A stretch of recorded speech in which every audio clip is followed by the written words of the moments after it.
Hello and welcome to another edition of Investing in Cryptocurrency. Today we're going to talk about the bloodbath that Bitcoin is and whether or not you should buy, hold, or sell. And I'm just going to go into a very basic technical analysis and try to settle down some of the anxiety that's out there. But just so we don't discriminate, we're going to look at both the bear side and the bulls. Before we get into that, subscribe to our YouTube channel. We've gotten a lot of great support. We appreciate it. Thank you for all the views, the comments, the likes, and the subscriptions. We've got about 220 subscriptions, and 1,000 is our next milestone. So please subscribe and continue to comment and engage with us. We love it, we appreciate it, and we look forward to it. So with that, let's jump right into these charts. And let's start with the bear perspective. So if we go all the way back to 2016, we can see that there is a shoulder here, if you will, and a head here. So some of the Bitcoin bears may be saying there is a head and shoulders forming, and essentially we are in the midst of the backside of the head forming, which means we have a lot more free fall to go. Now, if that were the case, then you can expect Bitcoin to go all the way down to 1,800, give or take, before it rebounds up to 3,000 and forms the shoulder of this head and shoulders chart. There are multiple ways of looking at it, but the other more bearish way to look at it too is that if it does break the $3,200 mark, we go back down, then it'll probably continue to go downward until 2,900 because that's the next support level right here, the $2,900 mark. If it breaks that support level, the next support level looks to be around the $2,600, $2,700 mark. And then again, if it breaks that support level, it continues downward. Now that's I think the worst case scenario, because if that were to happen, there would be a better likelihood for the other shoulder to form, and there would likely be another decline down towards the $1,000 mark to finish off the complete head and shoulders chart. Now, if that happens, there's going to be a lot more panic in about 2 months or so, and the bears will come out yet again. But again, this is a very bearish viewpoint using the head and shoulders chart. You got the shoulder here, you got the head, and all there needs to be is another shoulder on the backside before it continues to trail down to the consolidation period that was between January and April before this head and shoulders even started. So that's the ultimate bear view.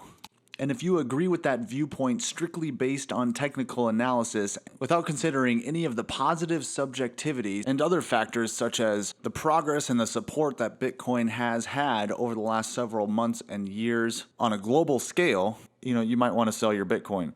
That's a decision you're going to have to make. I'm just presenting some of the perspectives.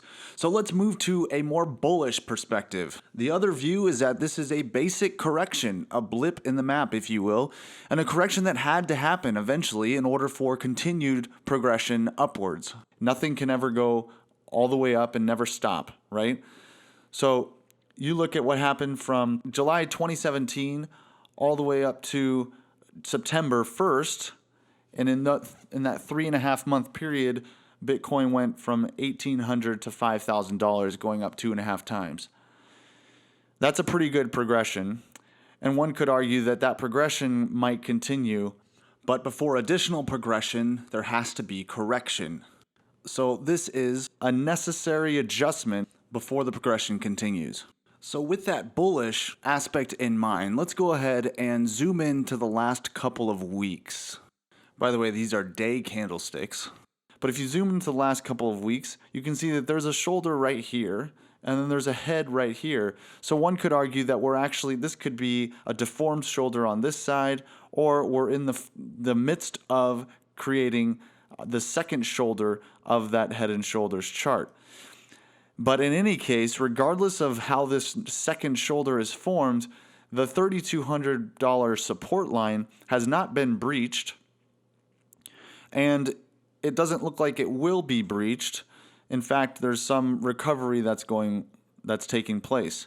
As long as that $3,200 support doesn't get breached, then it'll continue its upward trend until it hits the resistance of before, which is at first $4,000 and then $4,500.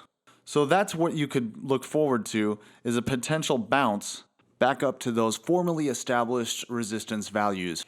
But the key is these support levels, as long as it responds positively to those support levels, then you can expect a potential increase, at least in the short term. So to recap, you can see this shoulder here forming into the head. The question is whether that is going to continue the more macro trend, or from a micro standpoint, is the head and shoulders complete, and is it going to continue upward? Either way, the question you need to be asking yourself if you're an investor in Bitcoin is, why did you invest in Bitcoin? Did you invest because you were looking to make a quick buck and because everything looked to be really easy and promising from a financial standpoint? You invested somewhere in this area. Or did you invest because you believe in the technology and you believe that it's a long-term play? Those are the two questions that you have to ask yourself, and all this other FUD will pass, and Bitcoin will strengthen as a result. Jamie Dimon making his announcements or his comments really shouldn't matter. China making their announcements really shouldn't matter. Bitcoin's value is still intact, and the question is whether you're willing to stay strong and stay focused on your long-term strategy and continue to believe in the long-term value that Bitcoin will continue to bring on a global scale. And whether you believe in that value should determine whether you hold or buy more on the dip or potentially sell. Don't sell out of panic. If your portfolio is down, the only way you're going to lose the money is if you sell. If you hold because you believe in Bitcoin and you know that it's going to rebound, whether it's next week or next year, then your portfolio will be fine.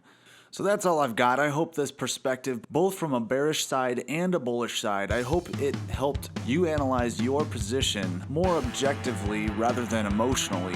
Because the worst thing you can do is be influenced by all the negative news and the FUD that is really uncontrollable.